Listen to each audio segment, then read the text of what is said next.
In the vast expanse of the Pacific Ocean, where the sky met the sea in an endless embrace, Lieutenant Commander Elena Rivera stood on the flight deck of the USS Theodore Roosevelt. The carrier's massive hull cut through the waves like a leviathan, its engines humming a steady rhythm that had become the soundtrack of her life. Elle clutched her flight helmet in her gloved hands, the scratched visor reflecting the golden hues of a setting sun. At 32, with raven black, hair tied back in a practical bun and eyes as deep as the ocean she patrolled, Ella was a force of nature, fierce, unyielding, and profoundly human.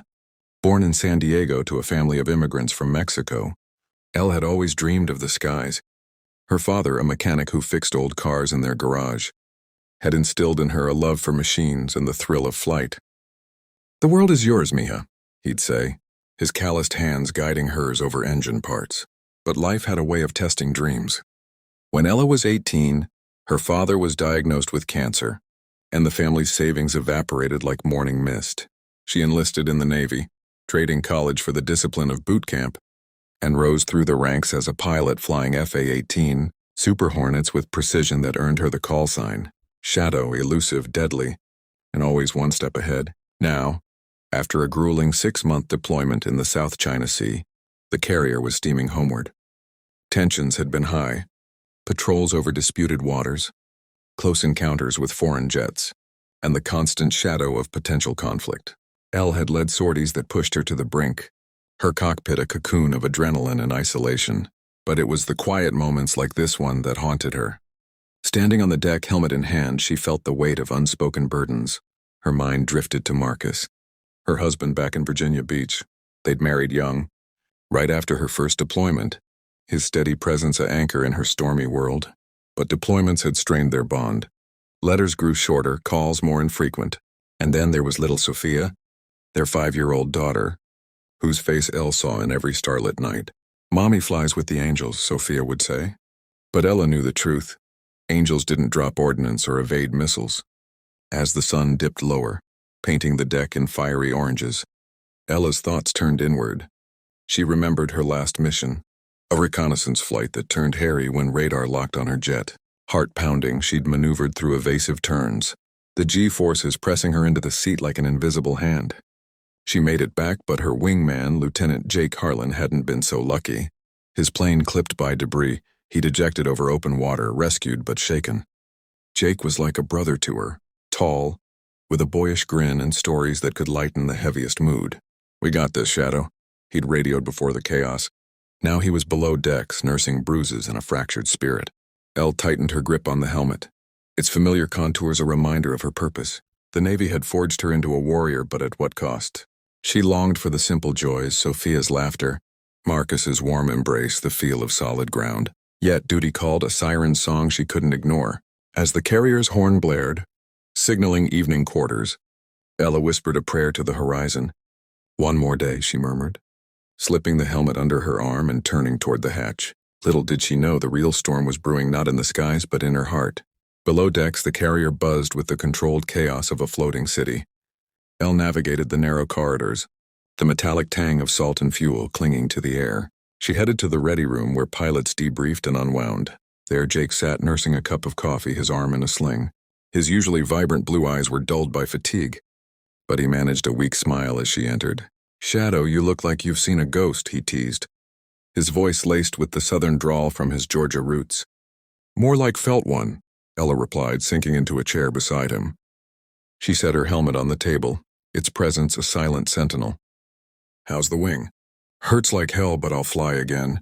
Doc says a few weeks." Jake paused, his gaze drifting. "That lock on? It was too close. Makes you think about what's waiting back home." Elle nodded, her mind flashing to Marcus's last email. He'd written about Sophia's first day of kindergarten, how she'd drawn a picture of a jet with Mommy scribbled in crayon. But between the lines, Elle sensed the strain. Late nights alone, the worry that gnawed at him. "I miss them, Jake, every damn day." "You're not alone," he said softly. "Remember Sarah? She's filing for divorce. Says she can't handle the uncertainty anymore." Sarah was Jake's wife, a schoolteacher with a heart of gold. They'd met in college, her stability complementing his adventurous spirit. But the Navy's demands had eroded their foundation, much like waves against a cliff. That night, as the carrier rocked gently, Ella lay in her bunk staring at the overhead pipes. Sleep evaded her, replaced by memories of her father's final days. He'd fought the cancer with the same grit she brought to the cockpit, but in the end it won. "Live without regrets, mija," were his last words. Had she? The deployments, the promotions, they'd come at the expense of family.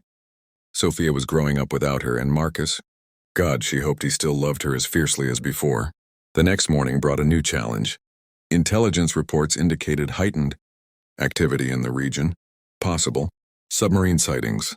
Ella was tasked with leading a patrol flight. Strapping into her Super Hornet, helmet secured, she felt the familiar rush. The catapult launched her into the sky, the world blurring into a tapestry of blue. But mid-flight, a storm rolled in, thunderheads towering like ancient gods. Visibility dropped and her instruments flickered with interference. "Shadow bogey at 2 o'clock. Jake's voice crackled over the radio from the carrier's control. He was grounded but monitoring. Ella banked hard, her jet slicing through the rain. The unidentified aircraft was closing fast, a foreign fighter, testing boundaries. Adrenaline surged as she locked on. But orders came. Observe. Do not engage. It was a dance of deterrence, tense and unforgiving. The bogey veered off, vanishing into the clouds. But the encounter left Ella rattled. Back on deck, helmet in hand once more. She realized the true enemy wasn't out there. It was the fear that one day she might not return. In the wardroom that evening, Elle confided in her squadron commander, Captain Liam Brooks. A veteran with silver streaks in his hair and a voice like gravel, Liam had seen it all. "The sea takes as much as it gives, Rivera," he said. "But family, that's your true north."